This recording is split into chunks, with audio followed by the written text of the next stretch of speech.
So this weekend, my wife and I were discussing our finances, usual check-in stuff, and she logs into our Chase account and she says, "Hey, honey, do you know that Chase is offering us like 10 new credit cards? In fact, one of them says best offer this year," which of course we both chuckled at, but it did get me thinking, like, what exactly makes it the best offer this year?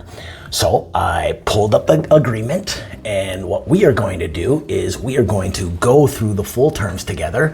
I'm going to walk you through what this card actually offers, and more importantly, what it really costs if you're not careful. So as you can see here, we are logged into my Chase account.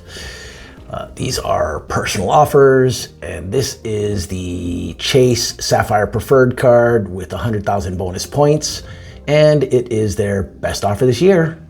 So we are going to review these details together. So this is gonna load. It's gonna take just a moment.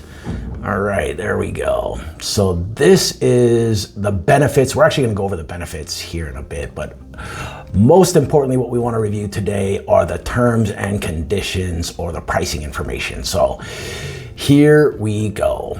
This is the pricing information for that Chase card. The first interest rate we're gonna look at here is the purchase APR. So this is the interest rate on purchases made. This APR ranges from 19.99 to 28.24%, and it's variable based on the prime rate, not fixed. That means that if interest rates go up, as they have been a little bit lately, so does your credit card interest, okay? So something to be aware of. And then next up, you'll see they have the My Chase loan APR and the balance transfer APR, and both of those are the same high APR range with no 0% offer, right? So that means whether it's on loans or balance transfers, there is no 0% offer, so you start accumulating interest immediately. And I'm not seeing a 0% offer on purchases either. So while you're not going to accumulate interest immediately on purchases, there is a 21-day billing cycle window. You will start accruing interest after the 21 days. And again, on loans or balance transfers or cash advances, that interest accumulation begins right away. And then next up, you'll see the cash advance APR. And that is actually a fixed APR with some additional fees attached to it, which we'll get to when we get to the fees. But the fixed APR, you can see, is 29.24%. That's another thing that a lot of people don't realize, is that their cash advance APR is not the same as their purchase APR. It's often significantly higher. So for instance, this card, if somebody had a decent credit rate, they could get an interest rate at 19.99 for purchases, but they're still gonna be paying 29.24% for cash advances. And that doesn't even, again, count the fees, etc., which we'll be discussing here in a moment. And the big one that gets a lot of people, and not just with this card, but with all cards, is your penalty APR, okay? You can see here from this penalty APR, it's 29.99%, right? So what that means is if you miss a single payment or even bounce a payment, you could get hit with this 29.99% penalty APR.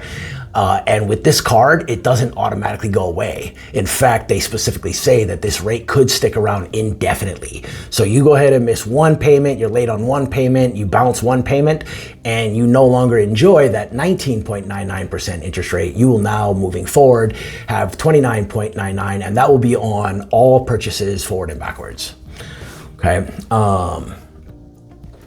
Now, not only is the interest rate on this card pretty high for a best offer of the year, there are some fees that people are going to want to know about too. For instance, that annual membership fee is $95, right? So right out of the gate, you need to spend $95 every single year just for the privilege of owning this car. Not only that, on transaction fees for balance transfers, you are going to pay an additional $5 or 5% of the amount of each transfer, whichever is greater. And with cash advances, you're gonna either pay $10 or 5% of the amount of each transaction, whichever is greater as well. And then of course, in addition to the bonus 29% APR for missing a payment, you will also have a $40 late payment fee and a $40 returned payment fee. So that pretty much covers the majority of like the fees and whatnot. So what exactly do we get? I know when we first got here, we talked about like, here are the bonuses, right? This is what you get for having this card. Like you get 100,000 bonus points, right? What does that mean? Well, first of all, you only get 100,000 bonus points if you spend $5,000 or more on purchases in the first 3 months. So in order to get the bonus, you have to put $5,000 on the card. That's number one. Now, that could be worth up to $1,250 in travel if you book travel through Chase's portal. On paper, that's a pretty strong bonus. Now, you also get 3 times dining, streaming, and online groceries, though that excludes purchases from Target, Walmart, and other wholesale clubs. So while 3 times purchase on groceries seems pretty strong, I have a feeling that a lot of people do their shopping at Walmart and Target, so you have to be careful of where you do your grocery shopping moving forward if you want to take advantage of this benefit. It's pretty much one time on everything else. You do also get $50 back on each hotel booking, but only if you use Chase Travel. Points are worth 25% more when using Chase Travel. That's how the 100,000 points becomes $1,250 in travel instead of $1,000. But let's talk about what this is actually costing you, right? Let's go back to this point right here. You have to spend $5,000 on purchases in the first 3 months.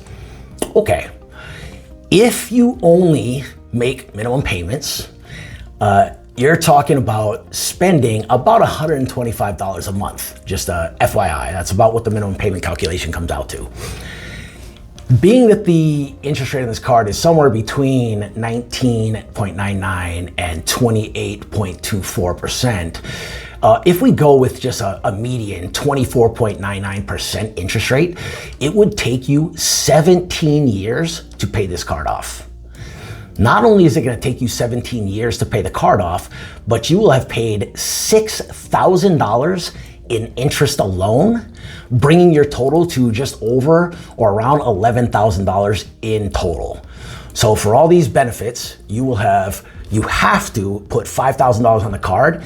And if you get stuck in the trap that so many people do with the best of intentions to pay it off as quickly as possible, but the reality meaning that you're making minimum payments, there's a strong possibility you spend $125 a month for the next 17 years of your life to earn that $100,000 bonus points. So yeah, is this card worth it if you have to carry a balance in order to earn the bonus? Drop a comment below. Let us know if you have any other credit card agreements you'd like us to break down. I'll go through it line by line and we'll discuss what really matters.